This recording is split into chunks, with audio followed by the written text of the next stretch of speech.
abertura tratou de... Obrigada, muito obrigada.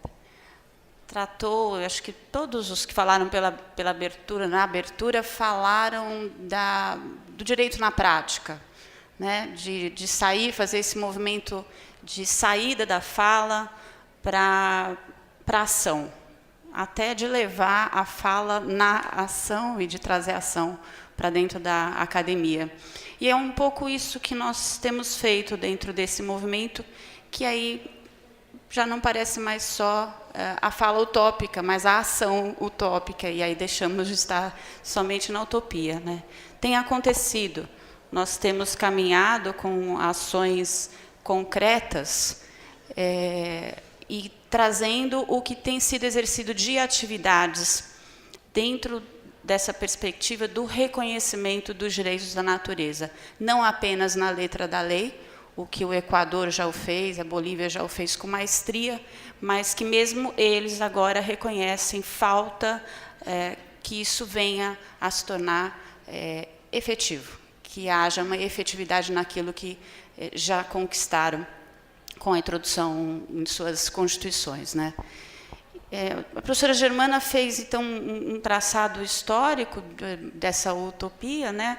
Histórico, político, jurídico, e eu quero, então, trazer um pouco da recepção, né? O direcionamento é o reconhecimento dos direitos da natureza em nível mundial e pulverizadamente, e, a partir disso, o que eu quero trazer é a recepção deste reconhecimento pela ONU. Como é que isso tem se dado no âmbito das Nações Unidas, né? A professora Germana falou, em 2009, foi um reconhecimento primeiro, e também a inauguração do dia... Aqui a gente não tem aquela ponteira, né? Mas está... Isso. Aqui embaixo, essa é a plataforma Harmony with Nature das Nações Unidas, e ela foi construída a partir desse reconhecimento do dia 22 de abril como o dia da Mãe Terra. Não é o dia do meio ambiente, não é o dia da natureza, mas é o dia da Mãe Terra. E isso tem um significado muito profundo, porque a gente passa, com isso, a nos aproximar daquele conceito dos povos originários, que é um conceito, é um conhecimento, é uma vivência necessária para um ponto-chave no relatório que foi agora produzido com a participação de nós que estamos aí na mesa e de outros tantos especialistas, que é a mudança na forma de se relacionar com os demais membros da natureza. Então, se trata de um ponto-chave que é relacionar-se com todos os demais membros da comunidade da Terra. Todos os demais membros pressupõem que estamos incluídos nessa comunidade, e não apartados. É uma noção que cala o coração se nós olharmos bem para ela, e não apenas pensarmos, sim, somos natureza, mas se olharmos a partir da perspectiva da interdependência, e é fato, se um rio polui, ele é o que abastece, muito simplesmente, abastece o manancial, que me fornece água, eu adoeço porque vou consumir água poluída. Então, uma perspectiva simples que demonstra, por exemplo, essa interdependência. Então, chamar de Mãe Terra e reconhecer a Mãe Terra é um passo para essa transformação do olhar para este que é um relacionamento, e não mais a perspectiva de como fazer gestão de recursos naturais, como fazer gestão de matéria-prima, né, para desenvolvimento econômico, e sim como estabelecer um novo modo de se relacionar com os demais membros do planeta, inclusive com os outros humanos, e até comigo mesma, e com os demais membros também, porque somos todos pertencentes a essa comunidade, né? Então, dia 22 de abril de 2009, neste dia, foi o primeiro dia de comemoração, e, a partir daí, a ONU abre um espaço para que esse tema, ou seja, natureza, seja tratado com essa perspectiva que lá na ONU se chama Earth-Centered, né? Ou seja, terrocentrada, centrada na Terra. Não se quis adotar, por questões ainda de discussões bastante polêmicas, se é uma perspectiva biocêntrica que nós devemos encarar, ou se é ecocêntrica. Eu também não quis arriscar adotar uma e desenvolver algo que pudesse explicar a própria conformação sistêmica da Terra, e tratei de uma perspectiva policêntrica, mas ela também parece que ainda não satisfaz. E a ONU trata, então, desses diálogos, dessa construção, dessa utopia, a partir de uma perspectiva centrada no planeta, centrada na Terra, Mãe Terra. E quem é Mãe Terra? Somos nós somos a própria Terra, né? Então, foi inaugurada a plataforma, pressupondo a realização de diálogos interdisciplinares, diálogos interculturais, se falou disso também nas mesas anteriores, não tão interculturais quanto nós gostaríamos, né? O professor Fernando chamou a atenção para isso quando ingressou, agora nesses últimos diálogos, para a ausência dos povos indígenas participando dos diálogos, mas já conseguimos caminhar um pouco mais nessa direção. Diálogos interdisciplinares, porque nós necessitamos dessa visão transdisciplinar. Então, é a produção de um novo conhecimento com novas linguagens que possam ser percebidas de parte a parte, né? Alguém, acho que foi o professor que falou disso, né? Linguagens diferentes que possam ser percebidas em harmonia por todos. E que linguagem é essa? Nós somos interdependentes dessa comunidade. O primeiro diálogo foi em 2011, essa é a página inicial da plataforma. Foi em 2011, e aí ele se deu de forma presencial. Portanto, não havia representatividade. Eram 4 grandes especialistas discutindo sobre o tema, produzindo documentos estes que sempre, ao final do diálogo, são recepcionados pela Assembleia Geral da ONU. Ou seja, há uma construção sendo realizada desde 2011, com vistas à nossa sonhada Declaração dos Direitos, Declaração Universal dos Direitos da Natureza. 2012, 2013, 2014, os diálogos se repetiram presencialmente, com poucos especialistas, e em 2015 foi quando surgiu a oportunidade de trazer o Brasil. O Brasil ainda não estava lá com propostas, com documentos para realizar discussão. Foi quando a tese dos direitos da natureza foi desenvolvida no âmbito do doutorado, e nós pudemos enviar como contribuição, e a partir daí iniciamos uma perspectiva de abrir mais a discussão com vistas a incluir o Brasil. Tinha uma fala, me parece, do governo brasileiro em 2014, mas tratando de um ponto específico do direito ambiental, acho que era mineração, e não da harmonia com o planeta, e não dos direitos da natureza. Em 2016, então, em 2015, a Assembleia Geral da ONU, ela determinou, ou aceitou, porque foi proposta da Bolívia, se eu não me engano, de que esses diálogos fossem ampliados. E, em 2016, a ONU encomendou que fosse realizado um diálogo virtual, e que desse diálogo virtual fosse concebido um estudo científico pelo que eles chamaram de especialistas em jurisprudência, Earth Jurisprudence Specialists, especialistas em jurisprudência da Terra. E aí não é a jurisprudência tal qual nós entendemos, mas é a jurisprudência interdisciplinar.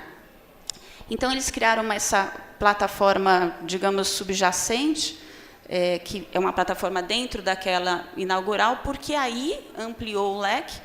foram mais de 150 especialistas contribuindo com documentos encaminhados para essa plataforma, mas a participação do diálogo com o desenvolvimento dos temas que se tratou, e especificamente foram 127 especialistas, dos quais a professora Germana já falou, nós participamos. Eu, Fernando e Germana, na concepção jurídica, e o Basilelli em humanidades. E essa divisão temática, ela é bastante significativa para nos mostrar que tipo de relacionamento, né, o que é esse relacionar-se na construção da legislação internacional mundial. É um relacionar-se efetivamente, mais até do que interdisciplinar, apesar de a professora Germana não gosta da expressão, mas até um dos temas, uma das áreas discutidas é a perspectiva das ciências holísticas.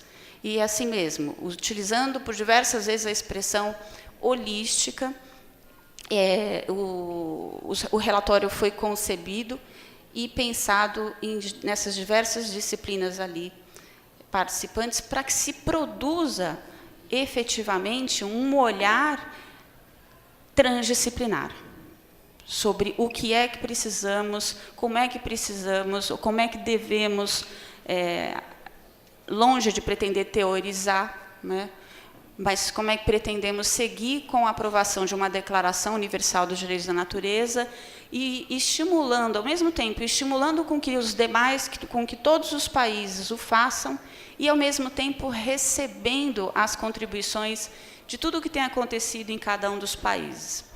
Então, por exemplo, nessa plataforma, acho que não foi lá.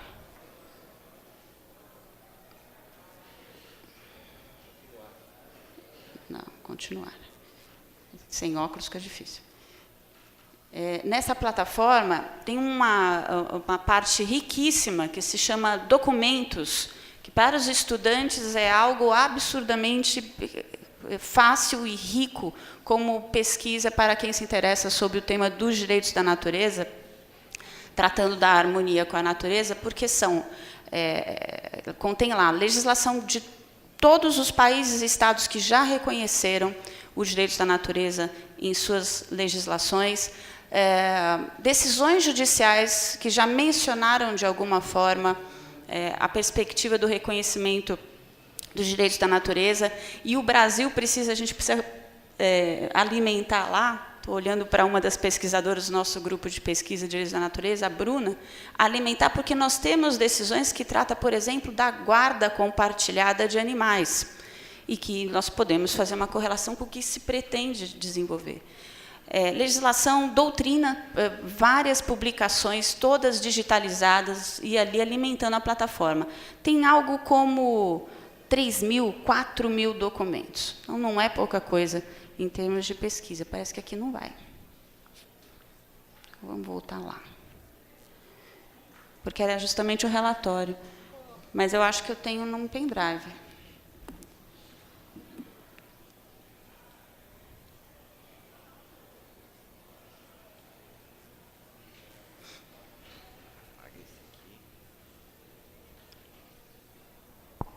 Volta na plataforma.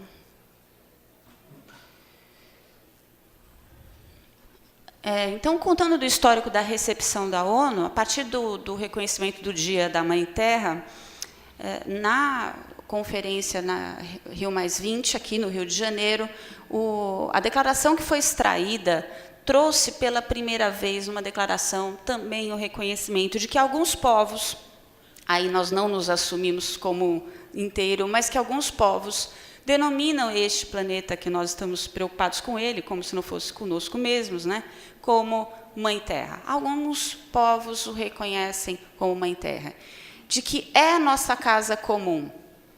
é a nossa casa comum e de que, assim, nós devemos ter preocupação. Quer dizer, é uma mudança, né, já de paradigma, antes tratando da questão do gerenciamento de recursos naturais, desenvolvimento sustentável, e agora chamando de casa comum, da necessidade nossa resolução, nossa declaração de 2012 diz, da necessidade do estabelecimento de uma relação, de outro tipo de relação com a natureza, ou seja, conosco mesmos, inclusive, e do tratamento holístico de todos os estudos, pesquisas e políticas públicas que venham a ser desenvolvidos em relação à natureza. Tratamento holístico, né?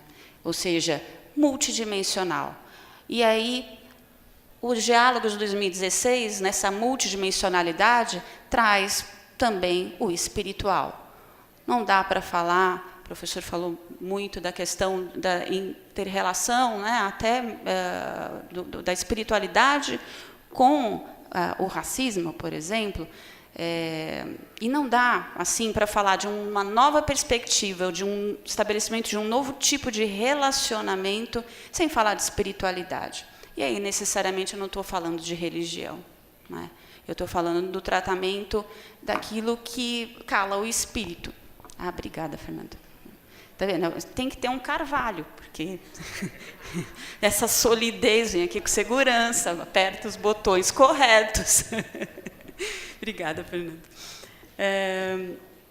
A partir da resolução, então, no objetivo agora reformulado do milênio, do desenvolvimento sustentável dos milênios, a professora falou, né, também do reconhecimento da harmonia com a natureza, e aí, então, ela recepciona um relatório que diz dessa multiculturalidade, dessa multidimensionalidade, a Assembleia Geral recepcionando e dizendo: este é um relatório produzido por especialistas e estas são as recomendações dos especialistas, né? Então, mostrando brevemente, para não cansá-los, como é que está meu tempo? Tá. Pronto. Então, vou mostrar o item 1 para não começar do 2, a introdução. Jurisprudence, né, como pensando num sistema de governança holístico, ou seja, multidimensional. Não dá para eu pensar governança se eu não pensar em humanidades, se eu não pensar em espiritualidades, se eu não pensar na arte. E eu estou dizendo para vocês alguns dos eixos que foram trabalhados neste relatório: humanidades, espiritualidade, arte. E sim, direito, economia. Um outro item da ONU a Philosophical and Ethical Principles, os princípios filosóficos e éticos dessa jurisprudência da Terra, né? Quais seriam? Como que a gente trabalharia isso? A mudança necessária, principal, não é? A alteração da perspectiva, a mudança desse paradigma, dessa perspectiva antropocêntrica. Isso é base para esse olhar, para uma perspectiva ecocêntrica, que a gente pode chamar, mas que eles chamam de centrada na Terra. Quais eram o que nós precisávamos investigar, quais eram os desafios e as oportunidades em adotar essa nova perspectiva, né? Então, através ou por meio de uma legislação terrocentrada,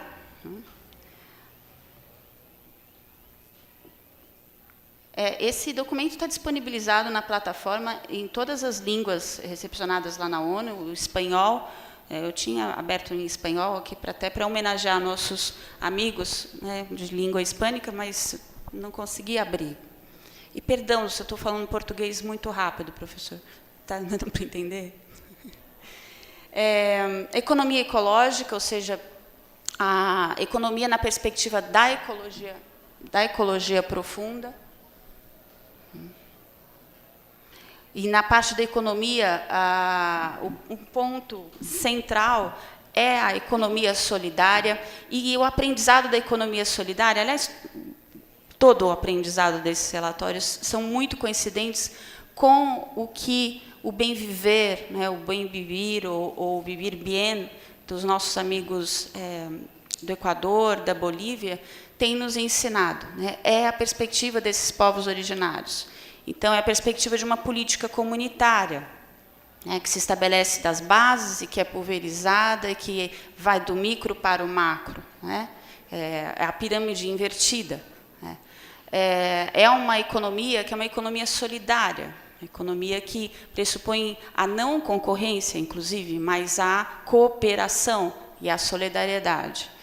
E tudo isso uma construção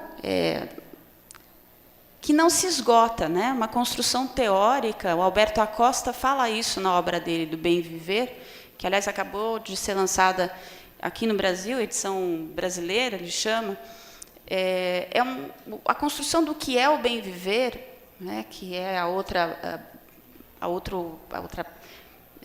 coluna dentro desse constitucionalismo de agora, esse neoconstitucionalismo, é o bem viver e os direitos da natureza, né? E para o bem viver não há como se esgotar uma teoria que se encerra em si mesma, porque nós estamos cotidianamente construindo esse bem viver. E por isso alguém falou aqui, né, da impossibilidade e que nós não queremos fechar uma teoria, porque ela não se encerra, né? Ela precisa estar em construção. Então, a educação, tratamos também da questão da educação, né? E aí eu acho que é o que nós temos de mais avançado, mas o problema é que não dá para esperar, né, os pequenos crescerem. Eles hoje têm sido nossos grandes professores, né? As ciências holísticas, né? Então, portanto, considerando a teoria, do exemplo, né, a teoria de que a Terra é um organismo vivo, é um ser vivo, considerando o tratamento como ente de seres aparentemente inanimados. Desculpa, não olhei para trás, né? Não foi de propósito. Humanidades, né, como tratar as humanidades. Filosofia e ética, foram todos os temas tratados no relatório, e aqui está a arte, a mídia, design, arquitetura, quais são as aproximações, né? Seguida vem no relatório as conclusões e quais as recomendações, né? Eu queria destacar algumas, mas não vou ter tempo. Eu quero convidá-los para ingressar na plataforma, por todos os motivos. Primeiro, porque tem esses 4.000 documentos como fonte de pesquisa, tem palavra-chave para pesquisar dentro do que se quer saber, uma pesquisa inteligente, para conhecer este relatório. Aqui, este relatório está retratado dentro da resolução da Assembleia Geral da ONU, portanto, se transformou na resolução da 71ª Assembleia Geral. E, a partir desse documento, nós temos como colocar em prática. A professora Raquel falou da oportunidade que nós já temos de interpretar a Constituição com base em documentos, em tratados internacionais que foram firmados. Pois aqui nós temos uma resolução de âmbito internacional que nos dá a possibilidade de colocar em prática, independentemente da nossa legislação estar alterada ou não. Nós temos exemplos, por exemplo, já concluindo, na Índia, de algumas decisões judiciais reconhecendo os direitos dos animais, e, não obstante a legislação ainda não reconhecer, um caso recente agora, proibindo passarinhos em gaiola, porque os pássaros têm direito de voar. Então, nós temos, professor, estava comentando, nós temos também, nesse âmbito dos direitos da natureza, documentos internacionais que possibilitam que nós interpretemos a nossa Constituição e as nossas leis já à luz dos direitos da natureza, já considerando reconhecidos os direitos da natureza.